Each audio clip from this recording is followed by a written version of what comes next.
Hello, welcome to my third radio program titled Healing Home. Now, Healing Home is a Christian marriage and relationship program with a mandate of healing broken homes and relationship.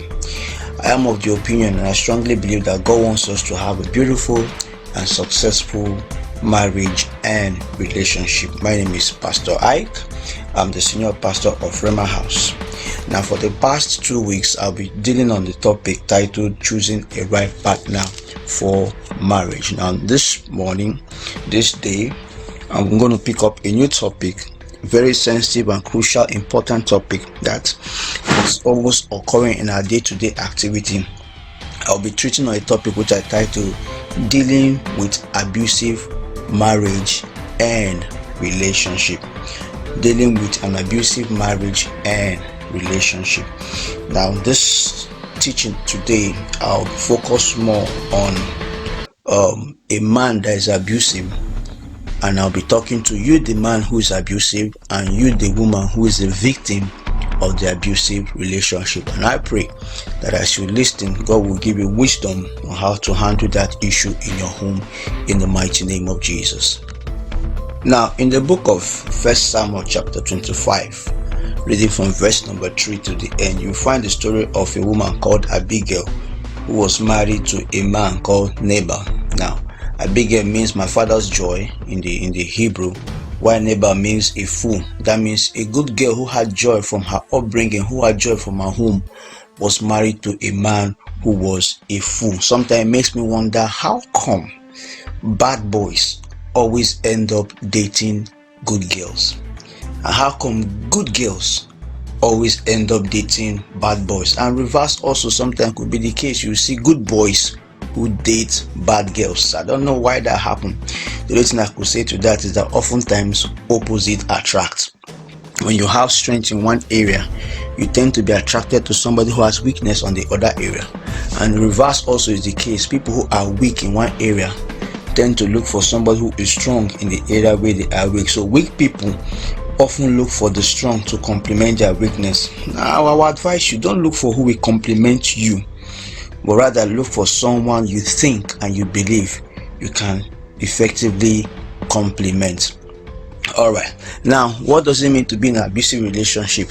Probably as a lady, you are dating a man who is short-tempered, who is rude, who is arrogant. He beats you often, he calls you names. In some extreme cases, he tears your clothes, pushes you out of the house, whether you are married to him or you are not, but both of you are in a relationship, and he has an uncontrollable anger, verbal abuse, physical abuse, and you name it or whatsoever. That is not the will of God for you. But thank God I have some few things to tell you, and the Lord will give you wisdom on how to handle that relationship. Now, before we proceed, let's take some few reasons why some men are abusive. I may not be able to exhaust all the reasons why some men are abusive, so I will recommend you pick up my book called Blue Rose 2 and read more details on why some men are very, very much abusive. But however, I'll lay down some few facts for you. Number one, why that husband of yours could be abusive is probably because he had an abusive father. He had an abusive home. What he's doing to him was the same thing his father did to his mom, or vice versa. Maybe what he's doing was the same thing the mother did to his father. So most men who grew up in an abusive home, insultive home, tend to replicate what they saw in their home. So it's maybe he has an abusive father or an abused mother. Could be the reason why he's behaving so abusive towards you. Number two, maybe his inferiority complex. He is intimidated with the success of others or his spouse. Probably he's broke and you are doing well financially. It could be an intimidation to him. So if he has an inferiority complex where he feels every other person is better than him, he tends to get abusive, especially if it's connected to his temperament. Probably he's a choleric or a sanguine. Such people could get very insecure and very abusive when they feel inferior to their spouse. Now, if also he's financially bankrupt or he has a very poor sexual performance as a husband, it could instigate him in getting too abusive. Yeah, it could get him to become too abusive, rude. Well, instead of him to sit down and deal with what is actually bothering him, he has his transfer aggression towards you. Sometimes number three, it could be wrong advisors. He has wrong advisors. First Corinthians chapter 15 verse 33 says, be not deceived, evil communication corrupts good manners. So if he has people who are wrongly advising him how to run his home, he gets to become very abusive. So wrong advisors could cause it. Abusive upbringing will cause it. Inferiority complex will cause it. Number four, failure of past relationship and acute comparison.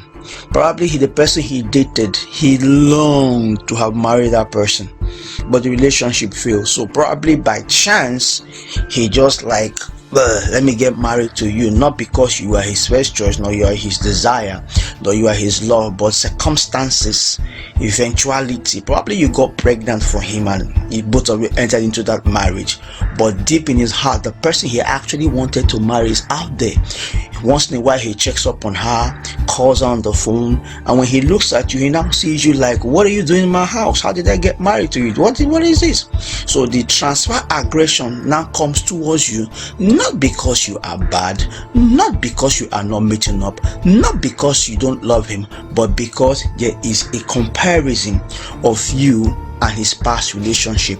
So most men, when they have failures in past relationship, they tend to blame who they married for their past failures and relationship. And in some cases, you see some foolish men, permit me to use that word, who end up saying that the reason for their failure is because of the wife they married, always blaming others and never accepting his own fault. He feels if not for this person, if not for that person, he doesn't take responsibility for himself. He doesn't like, okay, this is where I missed it, let me put myself back together, I was wrong, I can catch up. No, he wants to blame you, he wants to blame others, he wants to be irresponsible, always blaming others and never accepting his own fault. They are not contented. They feel the reason why they act the way they do is because of what the woman does or what the woman says. There is no wife that can please such a man. Finding a wife for them is really, really hard. For example, if you give such a man a responsible wife, he will still complain that the wife is not romantic. If you give such a man an educated one, she will always feel the woman is always right because she went to school, so she's always claiming that she's right. She's always proving that she's smarter. Okay, if you give such a man an illiterate who didn't actually go to school, he will still complain. That she gets angry all the time. If you correct her, she gets angry. If you correct her, she gets angry because she's not educated. Okay, now give him a lady who is neither well educated nor educated, but the girl is smart. He will still complain. This one lies every time. She's so smart that she lies. So some men are just natural complainers. They are not contented. They are not easy to satisfy. All right, now probably you are married to him. You are married to him, you love him, you have kids from him, you don't want to leave the marriage. Good, I love that.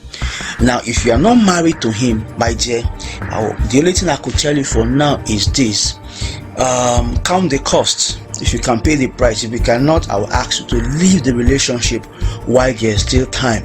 I wouldn't want you to engage with somebody after 4, 5, 6 years of being abused, only to leave the man and you start struggling again in a new relationship. So it's the earlier you leave the person, the better for you. Very quickly, if you're married to such a man, what should you do?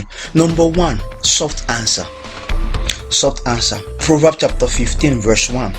In Living Bible Translation, it says, a soft answer turns away wrath, but harsh words cause quarrel.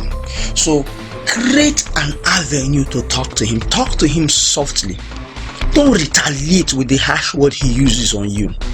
Don't abuse when he abuses you. Don't yell when he yells. Don't break things when he breaks things.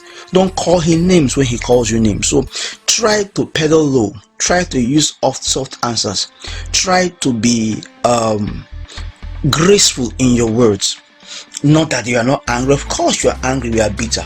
But the time that he's angry and complaining and bitter, that is not the same time for you also to complain and be bitter. Alright? 2, avoid calling names. When he calls you name, don't call name back in return. When he calls you, you are a dog, you look like a fool, don't tell him, yes, you too, you are a fool. No. I'll give an example. Some time ago, a man was quarreling with his wife, and the man said, oh God, why have you made women so beautiful and at the same time so stupid? The woman said, darling, I have an answer for that question. You do? Yes. What is the answer? Okay, God made me so beautiful so that you will marry me, and God also made me so stupid so that I also will agree to marry you. So I married you out of my stupidity, and you married me out of your beauty. Now, in one way or the other, she didn't call him names in return. No, so avoid calling names in return. Use simple words like I'm sorry, forgive me, please, it's okay. Or as much as you can, maintain total silence. All right, point number 3. I'm talking to the lady now. Seek the counsel of a pastor. Do you have a pastor? Seek his counsel. Seek the counsel of a pastor, a father, or a respected family friend he listens to. Don't just die in silence. Get somebody's attention. Somebody you can relate to, somebody you can open up to, somebody that can pray with you, somebody that can give you counsel. Because oftentimes when we are provoked and angry, it happens to everybody, including myself. When you are provoked and angry, you tend to do or say things out of anger. Not necessarily because that is who you are, but the flesh took advantage, your impulse took advantage, your reaction to the circumstances took advantage. So, but when we get the counsel of somebody whom we love and respect, that is praying for us, that will not mislead us, the person does not act based on the emotion or the temper you are going through. The person will act outside the box, and he will look at it holistically and say, oh my dear, you are wrong in this situation. Okay, don't take this decision you're about to take. Okay, probably this is how you should approach this relationship. See somebody's advice. Don't look for a girl who is sarcastic, rude to counsel you. Don't look for a woman who has experienced several broken relationships and he wants you to do the same thing to counsel you. Don't look for somebody who will tell you, I will take you to one baba. Once the baba does something, your husband will become a fool like you. My dear, don't do that. Such action has its own consequences. You are just jumping from fry pan to fire. That is not the way to seek peace. There was a story of a woman who had issue with her marriage. She went to meet a friend for counsel, and the friend took her to a native doctor. And true life story, took her to a native doctor, and the native doctor said, okay, this we're going to put in his tea. When he drinks it, he will now become a fool for you and all that. And then the woman took it. Well, now when she got home, she was preparing breakfast for the man. When she was pouring the concoction the native doctor gave her, suddenly the man saw her, and the man's conclusion was that my wife wants to poison me. So the moment the man now called the attention of family and friends, she could not deny it. Were you pouring into his tea? Yes. What were you pouring? She couldn't explain because she doesn't have the details of what she was pouring in. It was given to her to pour, and the man would love her more. But the man took it against her and said, you see what I was telling you? The woman wants to kill me. This is the third attempt. Now for this reason, I'm going to divorce her. At that moment, the woman had no support. Nobody could stand by her and say, no.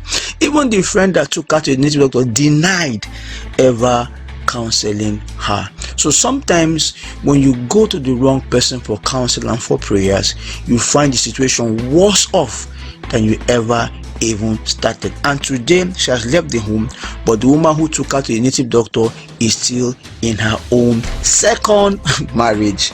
All right, I will stop here for today because of time.